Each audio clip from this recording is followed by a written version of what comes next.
Hi there, are you planning to major in psychology or you are planning to learn more about it before making their decisions? Well, then today you are at the right place because in this video, I will be sharing with you 5 things that I wish I knew before I started my psychology degree. But before that, remember to give this video a thumbs up and also hit the subscribe button. Psychology has been greatly glorified by the media. In most of the TV series that you have seen so far, you'll probably see psychologists as someone who is wearing a white robe working in a mental hospital, treating patients with serious mental illness. And in another setting, you will probably see psychologists working in the FBI solving serious crime. Well, indeed, psychologists do work in settings like this, but there are more than just that in psychology. First, when you have completed your psychology degree, you don't necessarily need to end up becoming a psychologist or even a counselor.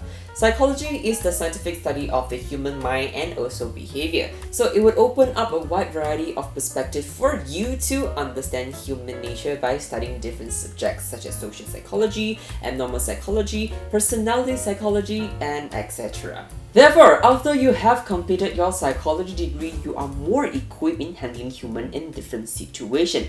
But that does not necessarily mean you need to end up becoming a psychologist and start treating patients. Instead, you could actually end up in different sectors, for example, sales, marketing, or even human resources, which require a great deal of understanding in the human minds and also human behavior. So, we need to stop equating psychology to just mental illnesses. Second, there is a lot of reading in psychology. I understand that this notion might be applicable to every single degree that is available in university. However, journal articles and research articles play a critical role in the world of psychology.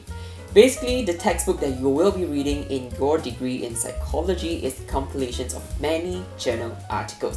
And sometimes the information that are available in your textbook might be just too brief for you to understand the whole context. So sometimes lecturer might expect you to read up the whole journal article in order to have a better understanding of that information.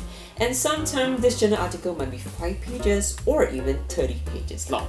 And in order to pass your exam with flying colors, you really need to understand and consume all these journal articles. However, what truly gave me a culture shock was the fact that for your final examination, you will need to memorize every single author's name for all the assigned journal articles. Essentially, when you're answering your final examination question, you will need to provide evidences to support your answer. Crazy? Well, that's the reality of a psychology degree. Third, statistics is important. You won't be able to survive through your 3 years of psychology degree without a thorough understanding on statistics. So, you might be wondering, why is statistics important for psychology?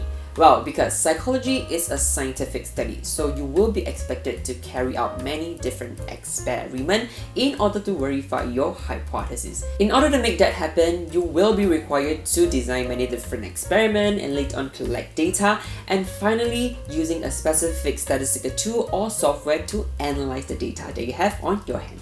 The process might sound a little bit tedious, which is partly true, but sooner or later you will get used to it. And once you've got a hang of it, the whole statistical thing might not be that intimidating to you anymore.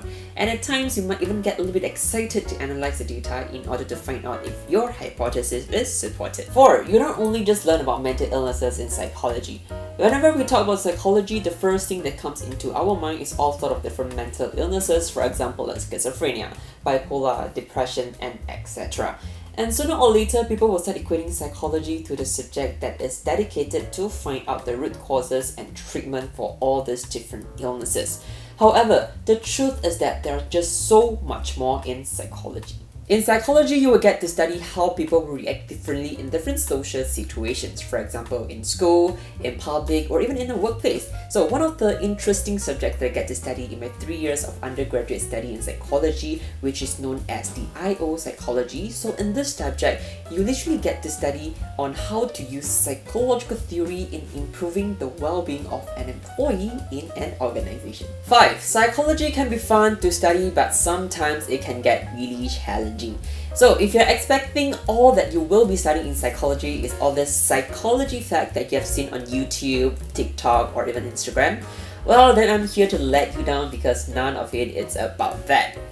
Well, you will still be studying some cool and interesting studies in psychology, for example the Stanford Prison Experiment, go and check it out.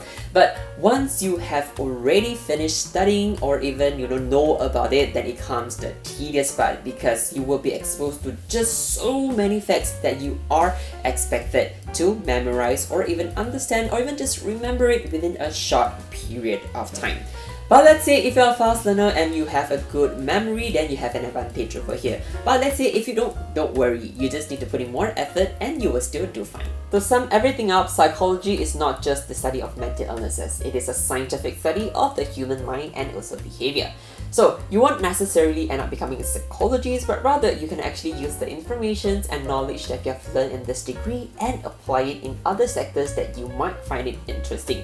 Though psychology can be interesting to study, but at times it could get challenging as well if you're not ready to read through tons of the journal articles. Thank you for watching till this far, and that's all I have for you guys today. If you like this video, don't forget to give this video a thumbs up and also share it out with your friend. And let's say if psychology content is something that you are interested in, then do not forget to hit the subscribe button and also turn on the notification bell so that you wouldn't miss any of my future content. Till then, I will be seeing you guys in my next video. Bye bye!